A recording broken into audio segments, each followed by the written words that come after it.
All right, so diving in, we've got 4 main types. We have generators, we have manifestors, we have projectors, and we have reflectors. Each of these 4 types has a different type of aura. The generator's aura is one of a person who generates sacral energy and they broadcast it to everyone around them all the time. None of these other types have or create consistent sacral energy. That's our creative life force energy. The rest of these design types all rely on generators to get their life force energy. Okay, so that means that it's happening through interaction, energetic exchange in your daily interactions. So anybody who is within your aura is exchanging energy with you.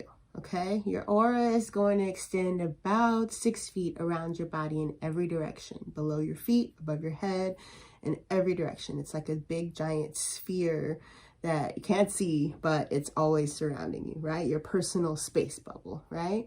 That space bubble doesn't respect walls. It doesn't care about the floor. So say for instance, there's somebody on the other side of a barrier like that, you could still feel an energetic exchange between those 2 people with, regardless of that barrier. Okay. So generators are constantly generating life force energy. Okay. Manifestors, my glyph for the manifestor looks like this. Okay. Because manifestors, once they've absorbed enough life force energy, they configure it and explode it outwards towards something that is important to them, something that they want to create, something that they want to destroy, something that they want to change. All right. So their energy is very close to their body on a normal basis.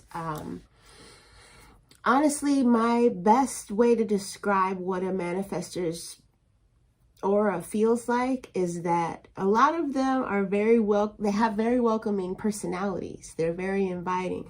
So the generator's energy feels welcoming. The manifestor's personality might feel welcoming, but if that person reaches out to hug you or you reach for that person to hug them, once you cross their energetic boundary, which is going to be a lot closer to their body than most people. So the generator, you might feel them within 6 feet. The manifestor, you're not really going to feel them until you're really close to them, right? And there's this repelling type of energy that you feel because their energy is projecting outwards constantly, right? So what happens, or what I've experienced that is most notable to me when it comes to hugging a manifestor, is that there's this moment where you feel like, oh wait, are you not a hugger? So even though they're reaching for you, it's kind of like I'm not supposed to hug this person type of awkward feeling for a second that you just notice in a split second and it passes because your brain is processing the fact that this person reached for you, you know what I mean? That kind of thing. With projectors, their energy is more focused on other people. So we've got generators that are just buzzing along, constantly generating energy. We've got the manifestors who are receiving energy from the generators and they are exploding it outwards randomly. After they've accumulated enough, they're exploding it outwards towards something that's important to them, something that they're focused on, that they want, right? The projectors, they're absorbing the generator's energy, but then they are focusing it towards understanding other people, looking at other people. They are seeing people in a way that most others don't. None of these other types are able to see into the soul of another human in the way that a projector does. And it's all on an energetic level, but then they intellectualize it and you know, use their mental energy in order to understand it. So when we look at these different energy types, we have to consider the fact that everybody has been their type their entire life, right? But then we don't necessarily have the insight and the perception to understand who is what other different types around us. So a projector is going to operate the way that a projector operates in the world, but they're also usually under the assumption that every other person is doing that too, right? Same thing with a manifester. You feel like everybody else is equipped and has the same type of, you know, energy that you do. Generators, we all assume that we've got that same, you know, energy, the same way. We operate the same way that everybody else does. But once you learn about the human design, you get to understand that, dude, there are 4 different main types. Okay, that means that we all kind of operate and we experience each other and the world in different ways. All right. So for a projector, you are seeing people more clearly and more, just more accurately. You're seeing people more in depth and more accurate than they're used to be seeing, for one, and then other people see them, for 2. So, the last type that I haven't talked about yet is the reflectors, okay? So a reflector has an energy that kind of samples off of all of the other different energies that are around them in the room, okay? So a reflector is more like the chameleon. They're the person that their energy is different all the time, okay? So out of these main types, there's actually one more type that falls underneath the generators category. It is the manifesting generator. And the glyph that I made for them looks like a combination of these 2, okay? So the manifesting generator has the same aura type as a generator because they are a generator. That's why they say that there are 4 main types, even though there are technically 5 types. The manifesting generator is a generator that also has a little bit of the manifestor quality to their energy, right? They have a channel of energy that allows them to manifest as well as generate sacral energy. All right, so say for instance that life was a play. Then the 4 types are the different characters that are starring in this play, okay? So your design type would be your character type in the play of life. And these characters all relate to each other in different ways. The manifestors are the ideas people. They're the just do it people. They're the, instead of standing around planning, they want to just get stuff done. And a lot of times they want to silently just start moving and getting things done. And when they move, because their energy is projecting forwards, then their energy pushes things out of the way for them. And so it causes ripples in everything in the system around them, right? The projectors are more of the planner people. They're the ones, because they can see everyone else so well, they're able to innately be able to tell who's good at what, who's the person to ask for what to offer them in order to get them to do it, that kind of thing, right? The generators are the ones who have the energy to keep things going. So the manifestor started it, the generator is the one who keeps it going, all right? So let's take all of these different aura types and put them in a silly little hypothetical situation, the play, right? In order to take a look at the different character roles that they play, all right? So let's use the analogy of an office. Oops. So say we've got this office building, and it's got windows, open windows all around the perimeter of the building, right? So all of these little rectangles around the outside of this represent old-fashioned windows that you push open, okay? And so we'll have this be a row of cubicles, and here's a row of cubicles, and we've got our manifestor's office over here. I'll give him a door. And we've got our projector's office here. And we'll give her a door. And then all of the employees at the cubicles are all some type of generator, okay? So make them generators. Make this one a manifesting generator. Generator, maybe another manifesting generator, because they, tend to gravitate towards each other. Generators, right? Okay. So we've got our little office going here.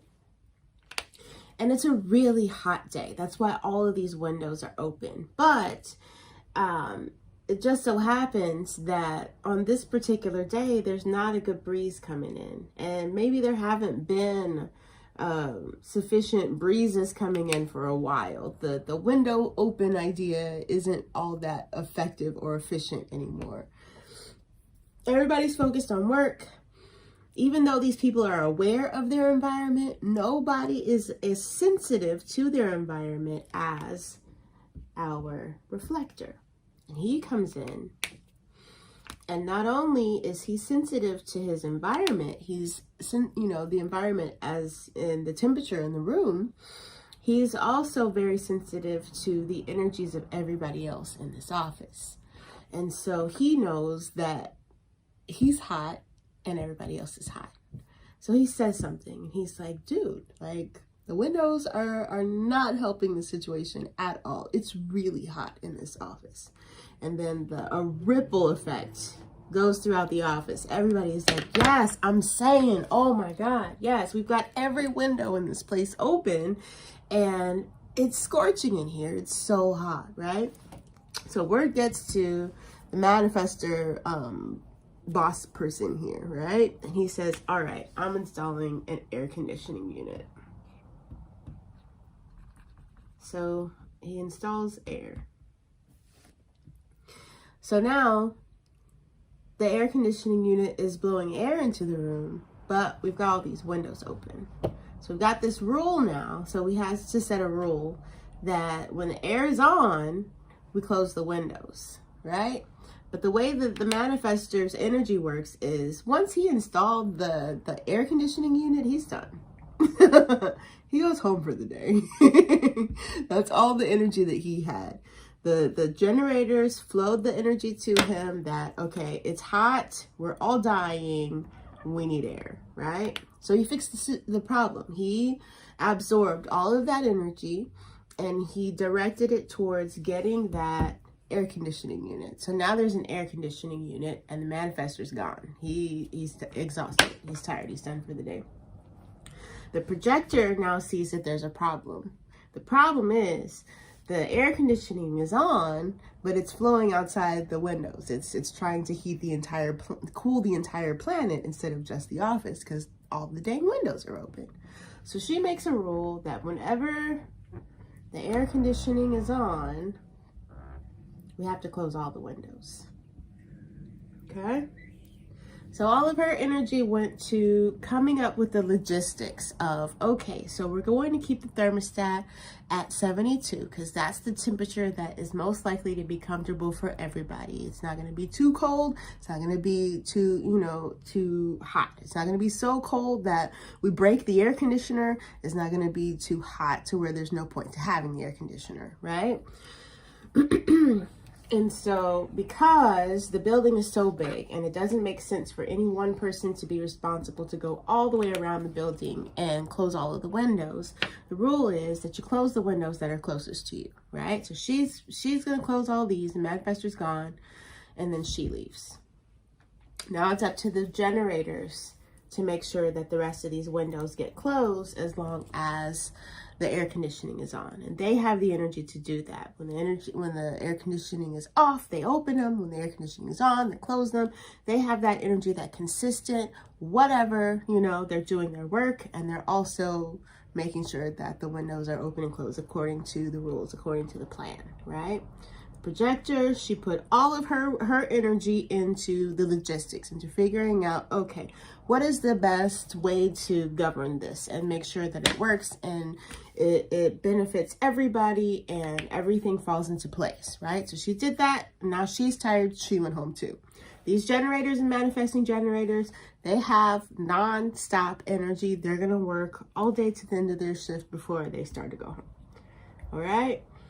The reflector is like the canary in the coal mine, all right? He is the one that is reporting back that we're doing good. So he is the one that is most sensitive to the temperature in the room, and he's noticing that everything is flowing in harmony, right? In the best way possible for the situation. So this is my silly little office analogy. If I come up with a funnier one, I'll do another video, but that's what I have for now.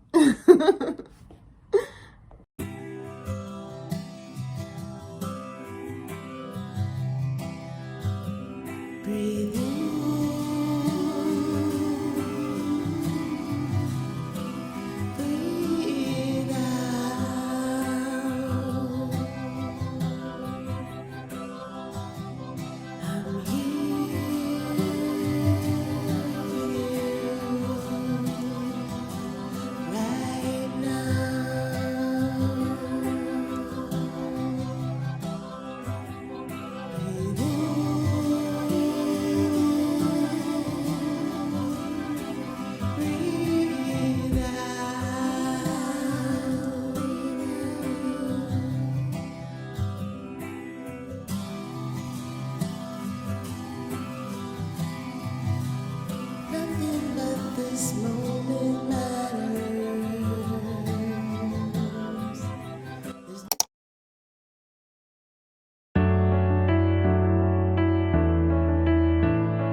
Honestly, I still have not gotten to study the chart of a reflector, so don't feel like I am the best source of information about reflectors and how they react in the world and how they